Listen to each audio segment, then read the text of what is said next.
అదో దొంగ నాటకం ఆడాడు, అమ్మేద్దామనుకున్నాడు, భూ కబ్జా చేద్దామనుకున్నాడు. దొడ్డి దారిన అన్ని కొట్టేసినట్టు విశాఖపట్నం స్టీల్ కూడా చుట్టేయాలనుకున్నాడు తమ్ముళ్ళు. అది పథకం. హక్కు విశాఖ ఉక్కు. మనం పని చేయకుండా దాన్ని వైట్ ఎలిఫెంట్ మారి పెట్టుకుని కూర్చుంటారు ఇంట్లో. పని చేయించాలి, మనం కూడా పని చేయాలి, కష్టపడక్కర్లేదు. దాన్ని సిస్టమేటిక్గా రన్ చేసి ప్రొఫెషనల్గా రన్ చేస్తే అది వైబుల్ అవుతుంది ఆటోమేటిక్గా. కాబట్టి నువ్వు కూడా ఎంతో పని ఏమి అన్సెటిల్మెంట్ ఉందంట్లో. ఎవరు చెప్పారయ్యా నీకు? ఎవడు చెప్పాడు?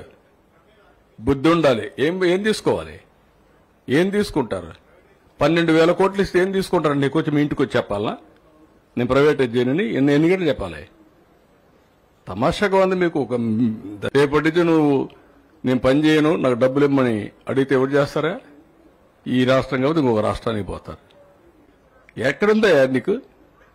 12,000 కోట్లు పెడితే కనీసం నీకు కూడా, నువ్వు చదువుకున్నాడువే కదా, నీకు మామూలు వాళ్ళకి గుర్తు ఇదేంటి?